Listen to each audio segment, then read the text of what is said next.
India is not just growing, but it is transforming from a nation of savers to a nation of investors.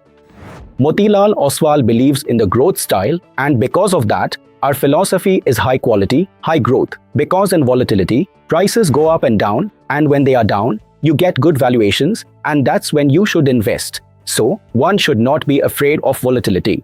One should take advantage of volatility. They enter at the top of every portfolio manager and exit at their bottom. Warren Buffett is the world's biggest investor. I mean, there is no bigger investor than him, right? He doesn't time the market. He says that time in the market is more important than timing the market.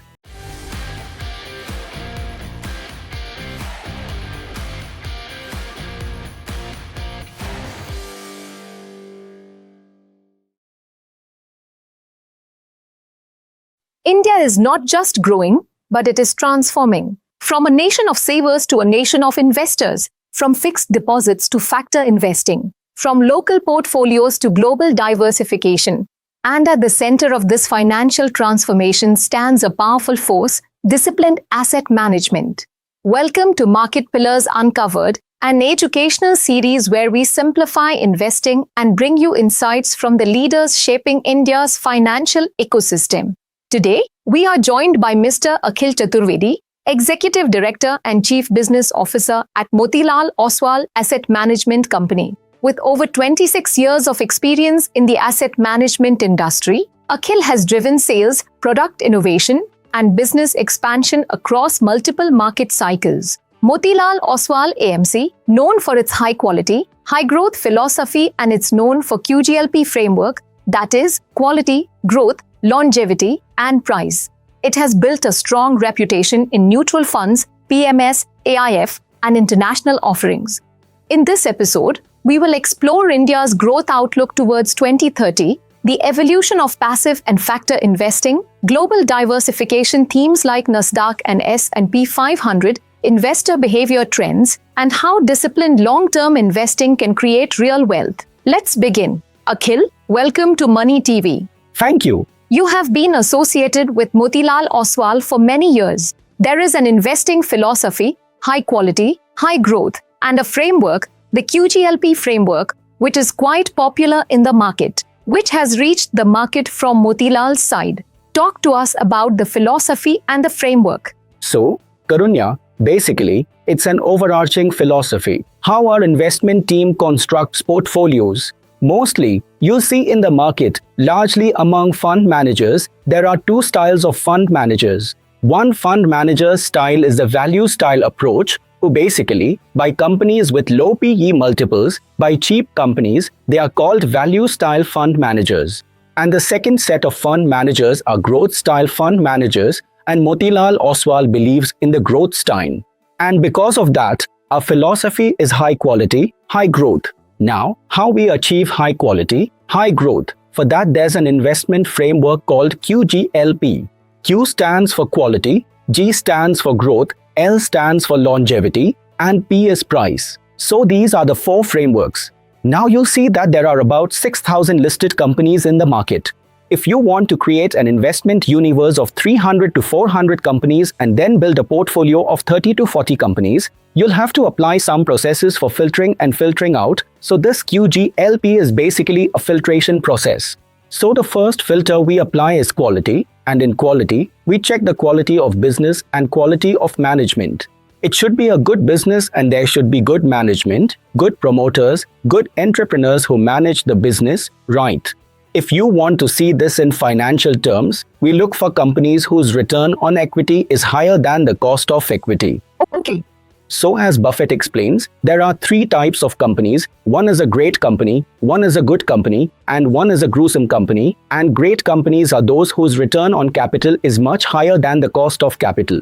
Good companies are where return on capital is equal to cost of capital. But bad companies are when the return on capital is lower than the cost of capital. So when we apply the quality parameter, one thing we check is business quality. What is the competitive advantage in the business? How is the promoter quality? That's subjective. And in financial terms, we check our OEs. So typically, 15% plus kind of this is the quality framework. And 90% of companies are such that they get filtered out in this framework. So out of 6,000 companies in the quality framework, let's say 5,500 companies get excluded. Now you are left with 500 companies. If you want to make money, then among these quality companies, you have to choose those whose earnings, whose profits grow at a good rate. That's why the growth framework comes in. That's why high quality, high growth. So we have to choose companies that grow more than the index in terms of profitability. So that's one framework, and in that, you can say another 5% of companies are filtered out. Then you are left with 400, 350 to 400 companies. A longevity check is applied, longevity of quality and longevity of growth. Whether the company's quality and growth have visibility for the next 2-3 years or 5 years, because you are investing for the future, so visibility is very important. And finally, we check the valuation. So, a good company, good growth, and buying at the right price, buying at the right value, so this is a filtration process. So by applying all this, our investment team is actively monitoring about 350 companies, and different fund managers create their portfolios from this universe. So, as I mentioned, the philosophy is high quality, high growth. How do we do it? Quality, growth, longevity, and price. Interesting. But explain this same framework to us in today's context. How is it relevant, or how can it be useful for investors? Because what we are seeing in the markets right now is extreme volatility. We have also seen many days of panic selling in the last few months, and now, of course, given the fresh geopolitical, escalations. So, in this context, how is this relevant? So, when investors create their portfolio, they want to minimize their risk. And when they want to minimize their risk, one way is that you should diversify your portfolio. So, invest in different styles. Invest with different portfolio managers. This is how you diversify your risk. Now, as we discussed, if there are two styles in the market, value and growth, then an investor should invest in some good products with value style managers and some good products in growth style. Let's say, roughly, if you have to invest 100 rupees, invest 50 rupees in value and 50 in growth. Now, in the market, at different times, different styles outperform each other. If you look at the last 12 months, the value style has done better than growth. But if you look at the last 3 years, growth has done better than value. So, in the last 12 months, if you just look at the sectors, generally, which sectors have performed the most? Public sector banks, metals, autos, pharma to some extent. Now, all these sectors, we classify them, they all go into the value basket, right? And our sectors, which are in growth, largely include capital market businesses or NBFCs or new age digital companies or healthcare companies. All these sectors are growth-oriented sectors. So, in the last 12 months, the growth sectors have seen a bit of correction, and in the value-based sectors, growth has been observed. So, as I said, in every subsequent cycle, different styles will outperform or underperform each other. Now, nobody knows whether value will do better or growth will do better in the next year from here, right? So, as an investor, keep yourself diversified, your portfolio will keep moving. At some point, value will work, at another, growth will work. Sometimes maybe both will work, and there could also be times when neither works. If a time like COVID comes, then everything falls together. So, my suggestion would be to diversify in both styles, the best of value and the best of growth. How do you view active and passive? How should the balance be?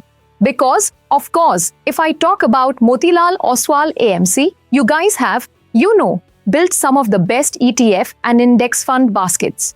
So, when it comes to retail investors, how do you see active versus passive evolving in India? So, in the last 5 years, the acceptability of passives has increased a lot. So, if you look at the new investments happening today and check the monthly sales numbers, 5 years ago, nearly 90 to 95% of the money went into active funds. Only 5% of the money came into passive funds. Now, this allocation has changed to a great extent. It is now 75% active and 25% passive. Who should invest in passive funds and what type of investors should consider them? Firstly, the new investors who are just starting to invest in equity markets, let's say. And if you don't know which of the many mutual funds to choose, where the performance will come from, what outperformance or underperformance even means, if you lack this knowledge, then you should start by simply participating in the market. So, like I always tell everyone, there is one product you should always have, and that is the Nifty 500. This gives you exposure to the top 500 companies in India all at once. It has 80% large cap and 20% mid cap and small cap. So, it is a fairly good, broad-based index. You should experience the market through that first. Once you understand market volatility over 2 or 3 years, the ups and downs, the upside and downside, then you can try moving into active funds, knowing what the market return looks like. But then you might take a little risk, give money to some fund managers, and move to the active side to earn 1 or 2% more return in your portfolio, right? So, that is for new investors. We have also seen that many institutional investors who don't want to take active risk also participate in the Nifty 50 to a large extent. They basically participate in the index. So a large volume from institutions is also moving towards passive funds, and we see a shift from Nifty 50 to Nifty 500 as well. In family offices too, we have seen that they maintain a balanced portfolio with 50 to 60% active and 40 to 50% passive. So, this is the third set of investors taking an interest in passive funds. And the new interest we are seeing is because there is actually a lot of innovation happening in passive funds. So, many of the new sectoral or thematic funds are generally not available in the active space. For example, we have a tourism index or a capital market index. It is closed now, but we also had a microcap fund. Now we are doing a new experiment with the Nifty 500 fund. So, many different baskets have been created that are different from active funds. Their underlying portfolios are also different. So, if you really like a particular sector, you don't have to search for which fund manager to give your money to. You can directly invest in a passive fund. You will get participation in that sector, right? Besides this, another new category emerging is factor funds or factor strategies. There are 4 types of factors. Basically, there is the quality factor, value factor, low volatility, and momentum. Different factors perform in different market cycles. When you are in a bull market, the momentum factor performs very well, and in a volatile market, the low vol strategy performs well. In a recovery market, value performs very well, right? In a steady market, quality is also a good factor. So factor strategies are a type of passive funds which are seeing a lot of interest. One strategy is where you participate in sectoral thematic strategies. Another is your broad-based indices, Nifty 50, Next 50, Mid Cap 150, Small Cap 250. So now there are different sets of investors, new investors, big investors, institutional investors. But growth is definitely coming in this segment, and I think that in the future, passive will be as big as active. Wonderful. In fact, moving beyond the Indian landscape also, Motilal Oswal was a pioneer in giving investors access to Nasdaq 100, S&P 500. So if we fast forward to today, how important is it for an Indian investor to include international exposure in their portfolio? That is one thing. And the other thing is this the right time? Because there is still a lot of uncertainty globally as well. Right, so it's good that you brought this up. So international investing or diversification of your equity investments, you can diversify that in India and internationally too. Because when you invest in only one country, you see the ups and downs of only that country's markets. But if you feel that the US will perform well, or you feel that China will perform well, or Korea, if you look at the last 12 months, Korea has given the highest returns. So fortunately today, many such opportunities are available that besides India, you can invest 10, 20, 25% of your exposure in the equity markets of other countries and participate in their growth opportunities too. So among the popular categories, typically the US is very popular, so there should be some exposure towards the US. And in my opinion, emerging markets, excluding India, ex-India, which includes China, Korea, Taiwan, Thailand, this basket of countries is also a very good basket because different stories are playing out in these countries too. So to answer your question, certainly every investor should diversify 20 to 30% of their equity portfolio internationally. Now, there is only one problem, that very few funds are available in India which have this limit available for investing abroad. But there are many mutual funds that have launched their funds in Gift City. So through Gift City, you can invest outside India as well, so you definitely should. But is this the right time? Because there's global volatility, currency movements have also been very drastic. So especially if we talk about the US, which is the most common and hot favorite, do you think the time is right? Look, rupee depreciation is actually positive for Indian investors. If your rupee depreciates and the dollar strengthens, which has happened, then without doing anything, like if you had invested in the US a year ago, you would have gotten 8% return just from the currency. And in generally, emerging countries' currencies do depreciate against the dollar. So Indian investors who put money outside of India get that benefit. That currency depreciation is positive. Secondly, volatility is everywhere. There's volatility in the whole world. And we say that volatility is your best friend. Because in volatility, prices go up and down, and when they are down, you get good valuations, and that's when you should invest. So one shouldn't be afraid of volatility, one should take advantage of it. So if this war is going on now, because of that markets have corrected, or all these tariff-related issues that were going on, because of that many countries' markets corrected, including India. Or if something else happens due to which there's global volatility or some markets are correcting, but if the long-term outlook is positive, then the buy low, sell high fundamental is always there. So certainly, in volatile times, you must invest. And ultimately, if you are a long-term investor and you want to create wealth for your goals that are 10, 20, 30 years ahead, then timing the market doesn't help. If your goal is 10 years away, then in 10 years, the biggest hedge against this volatility, the biggest protection or insurance is time. So certainly, think for the long term. Nobody can time the market. 15 days ago, we didn't know that sitting here today we would be discussing this war, that a war has broken out between Iran and US, Israel, right? And 15 days before that, we were quite happy that this US tariff-related matter had been sorted out. So many such things are going on, so I find it a very interesting time that your equity exposure should increase at this point. Interesting. In fact, Motilal Oswal AMC also has PMS and AIF segments. There are quite diversified strategies there, like founder strategy, value migration, and others. But when it comes to designing PMS or AIF for HNI investors and building portfolios for retail investors, there are some differences and also some common ground. The only common ground is the asset class, nothing else is common. But when we build portfolios for retail investors, and largely what suits retail investors best is mutual funds. Because in mutual funds, for one, Securities and Exchange Board of India has kept very tight regulations.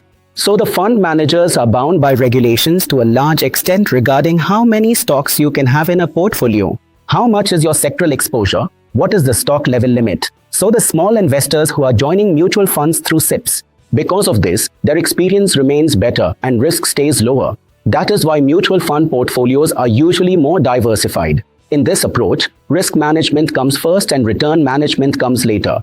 But the HNIs, who invest amounts like 1 crore, 2 crores, 5 crores, are largely what we call savvy investors.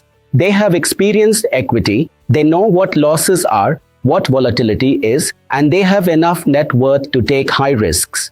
So I have seen that even in HNI portfolios, generally 60 to 70% is just mutual funds. And for the remaining 30 to 40% to diversify a bit or to experience something else or to experience a different style, their keenness shifts towards alternate products, which include PMS and AIFs. Within AIFs, there are various types of AIFs. So today you will see that in the last 5 years, because the growth in the HNI segment has been quite good. 5 years ago, maybe my numbers could be wrong, but there were about 1 to 1.5 lakh Indians whose net worth was over $1 million.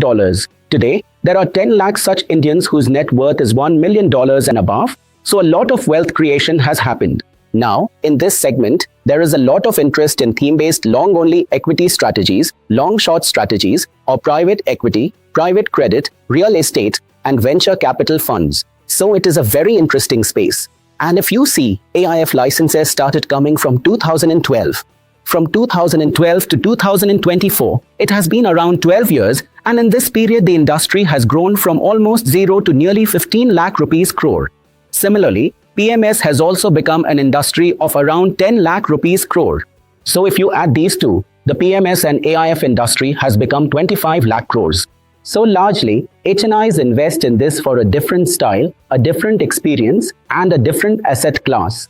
So the multiple cycles you have seen in the market, I mean typically, it is said that the market is also cyclical. Yeah. But mistakes are also repeated many times, and you keep going in that loop. So in your experience so far, have you seen any investing related mistakes that recur very commonly among retail investors? So in my experience, and I won't go too far back, but if I tell you about the experience of the last 5 or 6 years, because the maturity level of Indian investors for investing has also improved significantly, so investors nowadays can handle market cycles. So when the market goes up and down, they know that this is going to happen. I think the biggest mistake happens when you give money to an active fund manager. And usually, you give money to an active fund manager when their performance is very good. The performance is top class, the ranking is top class, and without looking at how the underlying portfolio is, the portfolio's growth, or the portfolio's valuations. Purely on the basis of performance, a lot of money flows into portfolios, and generally, the top performing portfolios usually go through a cycle. They go through a correction cycle. Correct. And when they go through that correction cycle, it is observed that, just because you have given it to a fund manager, that fund manager performed well, so you invested. But now in the first 1 or 2 years, the returns have turned poor. So investors exit very quickly and then put their money into whatever is the best performing fund at that time. So what's happening here is that you enter at the peak of every portfolio manager and exit at their bottom. Then you buy someone else's peak and sell at someone else's bottom. So this approach is not the right approach. If you are investing in equities yourself, doing direct equities and buying direct stocks, then you will study the companies, study the company patterns, research everything, and try to get this company at a cheap price. But when it comes to mutual funds or PMS, AIF, you choose expensive funds and best performing funds, and then willy-nilly your initial performance is not that great. So, my suggestion is that your way of investing in portfolio management or mutual funds should be somewhat counter-cyclical. For example, if growth has underperformed in 12 months, it means the valuation of growth is getting better. Obviously, those returns will look bad for the past year, but the value is looking good there. So today, if you want to invest new money, you should invest in that style, that portfolio, or that fund manager whose last 1 or 2 years have been weak. The portfolio is good and valuations have become attractive. Only then will your initial experience for the next year, 2 years, or 3 years be good. So, don't chase performance, choose the top 1, 2, or 3 funds thoughtfully. Buy them, and even if you are buying them, then be prepared that the cycle will be bad initially, but stay invested. So, in mutual funds or these alternate portfolios, you will see the performance track record for 10, 15, or 20 years is very good. But these 2 to 3 year cycles go up and down. So, the market experience is okay, but it's very important to correct this thing where money goes into best performing funds and then the experience turns bad. So I think if this gets corrected sooner or later, it will be good. Interesting. But personally, how do you define your own investing philosophy? And if we were to map your investing journey and your professional growth as well, was there any such moment or lesson that was quite career defining? So, I learned one thing in my childhood, that one should try everything. One should experience everything, and then experiences show you the right way, whatever you do in life. But you should never feel, you should have no regret that you didn't try something. So, when I started working in the year 2000, the very first investment I made was at a time when tech was doing very well, the dot-com boom, IT was a top sector. So when I made my first investment, my salary was 15,000 rupees and I put in 10,000. In an IT fund, its NFO had come. I bought it at 10 rupees and right at the top, like I was just explaining to you, right at the top of the cycle, top of the IT cycle, that 10 rupees NFO was launched, and within 1 year the NAV fell to around 2 rupees. So my first investment in a mutual fund was an 80% booked loss. Then after that, at that time, regulations weren't so tough for us in the industry. So between 2002 and 2008, let me tell you, I did everything: futures, options, direct stocks, and net, I brought nothing home. Net, I gave it all back to the market. So in fact, in 2008, during the Lehman crisis, the biggest crash happened when the Lehman global financial crisis occurred. I literally became zero. Then from there I realized that I've tried everything now. My luck doesn't work, neither in direct equity, nor in futures and options, nor in these sectoral thematic funds. None of it works. So, plain vanilla SIP investing, diversified funds. From there, you see, I wasted 6 to 8 years of compounding, and from 2008, I seriously started building my portfolio. Starting with SIP mutual funds, flexi cap funds, and all that. Now it is 2008 or even 2026. The same thing is still continuing. Right now, as my capacity to invest increased a bit, I diversified a little. So I've also put some in alternates, some in private equity, international investing, meaning I've invested in the US as well. Nowadays AI is in trend, so I've done a bit in AI based as well.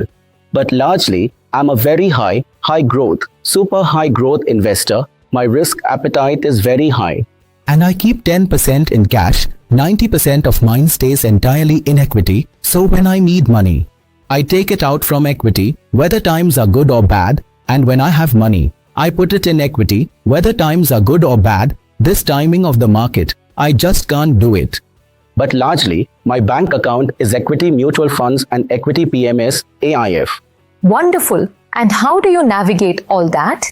I mean, beyond markets, beyond leading a very big financial services company like Motilal Oswal, how do you unwind, or how do you keep yourself grounded? No. So how I live with volatility? If I explain that, one thing I've learned is that when markets are down, very down, I stop monitoring the portfolio. I know everything's going to be in the red, so there's no point looking at it, because when you see your portfolio falling, you react. And to make money in the market, you shouldn't react. You should be proactive, not reactive. So, 1. Stop portfolio monitoring as long as the market is bad, as long as news items are bad, as long as headlines are bad. Just stop looking at the portfolio. It's not good. It's not going to be good, right? So if you look, you'll sell, and if you sell, you won't come back. So your compounding journey gets broken. Second, my biggest learning is that you can't time the market. You can't even second guess the market. That if the last year was like this, the next year will be like that. Market is supreme. There's no one above the market. And the world's biggest investor, Warren Buffett, there's no bigger investor than him, right? He doesn't time the market. He says that, look, time in the market is more important than timing the market, right? So respect the market, understand what the market is showing you, but don't double guess the market. That's it. This is a very big learning. In the long term, everything looks fine. In the short term, this thing about where the best returns will be in the next 12 months, where to invest, this misleads you. So these are two very big learnings, and it's very important to be humble in the market. If you're not humble, if you think you're over smart, if a few things went very well, if you hit the jackpot in some good stocks, you'll think that, it'll happen every time. Interview any successful investor, talk to them. In life, you only hit the jackpot 10 or 15 times. Everything else goes down the drain, right? So stay with the ones where you hit the jackpot and try and avoid the losers, right? So if you stay humble, the market will respect you. And if you try to dominate the market, then the market will also disappoint you a lot. So in a way, if you look from the top, everything seems very simple. But when you actually get into the game, then a very disciplined process. Your mental conditioning to take a loss, it's just a paper loss, right? Eventually, until you sell, it's not your loss, it's just going down and up on paper. So your mental conditioning, and ultimately, at least for the retail investors who are trying to increase their net worth, who might be doing a 10,000 rupees SIP today and thinking that in 15, 20, 25 years I'll make my first 1 crore, then he should keep his target on that 1 crore. In between, if I stop the SIP now, start the SIP now, this fund is bad, that fund is bad, the more times you stop, the more your journey to that 1 crore will keep getting delayed. So these are all the things, the best way you can practice them, then your win probability to win will be higher. Great, wonderful. Thank you so much for talking to us and for sharing your deep and insightful experiences and learnings, and thank you for joining us. Thank you so much, Karandyan. Thank you. That's all for this episode of Market Pillars Uncovered. If you found this conversation valuable, then please like, share, and subscribe to Money TV.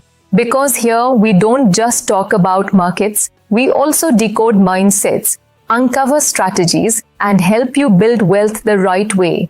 Until next time, invest smart and stay informed.